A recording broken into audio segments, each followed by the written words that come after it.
किती किती मिळवले तुमका? ग्लास पीस बॉटली पूरा फुल प्लास्टिक चप्पल और बहुत कुछ मिला जो हमारी पूरी टीम ने सब इकट्ठा किया है.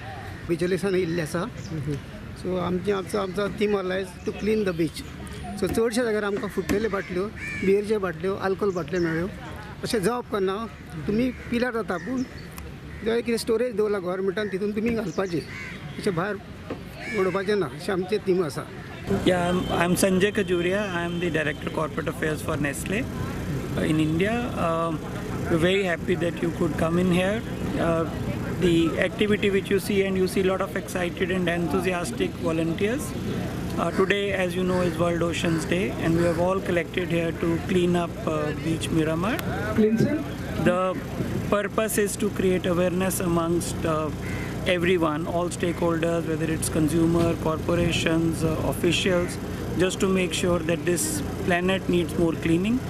In India, we generate some 26,000 tons of plastic every day, and the challenge is to make sure that every single scrap of plastic which is there needs to be recycled.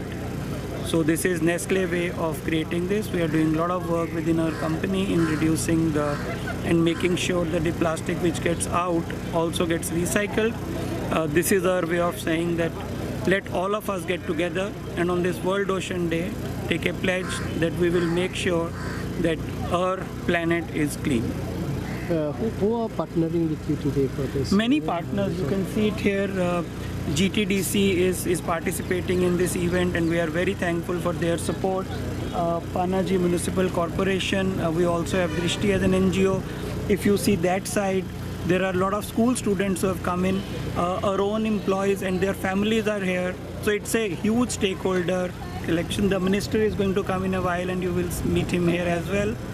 एक समुद्र दिनाच्या निमित्तान Nestle India company आणि आज cleanliness drive घेतिल्लो आसा तो C शोराचेर. आमी आज हांगसर मिरामार ह्या बिचाचेर आसात.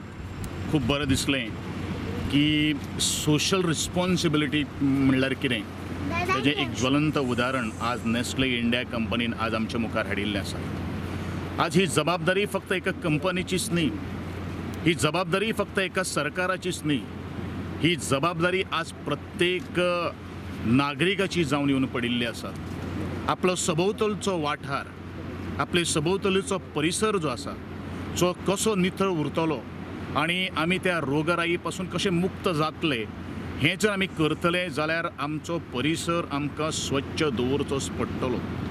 आमी एकामुखाक ब्लेम करिनासतना स्वताची आमी थोडीशी रिस्पॉन्सिबिलिटी धरून आपल्या घरा पुरतो आपूण जे कडेन कामाक वता आनी जे कडेन सामाजीक जे जागे जे आसात, पब्लीक जे वाठार जे आसात त्या वाठारांचे निवळसाण जर आठवड्यान आमी एकदां तर थोडोसो एक अर्दवर जर दीत जाल्यार म्हाका दिसता ह्यो सगळ्यो काही गोश्टी आमी मुखार व्हरपाक शकता. म्हणजे ह्या प्रत्येक समुद्र किनाऱ्याचेर आयिल्ले ट्युरिस्ट जे आसात, जे पर्यटक जे आसात तांकां एक आव्हान आसा की आपलो स्वताचोच तुमी जे प्लास्टीक बाटले घेवन येतात किंवा जे खावपाचें जे सामान घेवन येतात ते तुमचें हें सगळें जाले नंतर तुमी एका एम्प्टी पोतयेन घालून ते एका योग्य जाग्याचेर दवरचें. कारण पणजेचो शहराचो जर विचार जर करीत जाल्यार म्युनिसिपालिटीन आज वेगळे वेगळे तरेचे डस्टबीन दवरलेले आसात, केजीस दवरलेले आसात हायवेचेर, थंय तुमी घालचे. आनी म्हजी नमळायची मागणी आसा समस्त गोंयकारांक, समस्त भारतीयांक, ही जागतीक पर्यटकांक की जे कडेन तुमचो कचरो जाता तो प्लास्टीक आसूं किंवा आनी कितें आसूं तो तुमी सेग्रिगेट करून थंय तुमी घालचो, इतलें एक आव्हान आसा. परत एकदां हांव नेस्ले इंडिया कंपनीक हांव तांकां शुभेच्छा व्यक्त करतां आनी तांकां एक अर्जूय करतां की ताणीन फक्त ओशनाच्या समुद्रा किनाऱ्या काठी न रावता आतां ग्रामीण भागान वचून खास करून जी इन्स्टिट्यूशन जी आसात, जे हायस्कूल्स जी आसात किंवा हायर सेकंडरी आसात किंवा कॉलेज जे आसात किंवा प्रोफेशनल टेक्निकल टीम्स जे आसात थंय तांच्यांनी वचून अवेअरनेस करचें आनी भुरग्यां भितर एक नवचिंतन जर हाडून आपली जबाबदारी कितें हें जर ह्या वयाचेर जर आमी घालून जर दिलें जाल्यार निश्चितूच म्हाका दिसता आमकां नितळसाण दवरपा खातीर आनी आमचो सुंदर असो जो परिसर जो आसा, जी निसर्गान आमकां ही अनमोल दौलत दिल्ली आहा ती सांबाळपाचें आमचें प्रत्येकाचें कर्तव्य जावन आसा, प्रत्येकाची जबाबदारी आसा ती आमी थोडीशी आमच्या खांद्याचेर घेवया अशें हांव सगळ्या जनतेक आव्हान करतां.